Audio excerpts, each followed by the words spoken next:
আমরা যাচ্ছি এখন জয়মামার বস্ত্রালঙ্কারে। টাটা, কালকে বিয়েতে আবার দেখা হবে।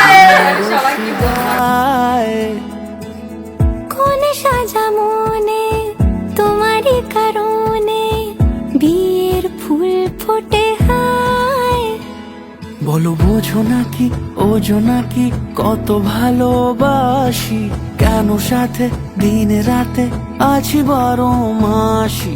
সবে বুঝি তাই তো খুঁজে কাছে তোমার আসি, আজীবনে থাকতে পারি। চলো তবে তুমি আমি বাধা পড়ি 7 পাকে, অনুরাগিনী গো আমারি। চলো তবে তুমি আমি বাধা পড়ি 7 পাকে, অনুরাগিনী গো আমারি, অনুরাগিনী গো আমারি।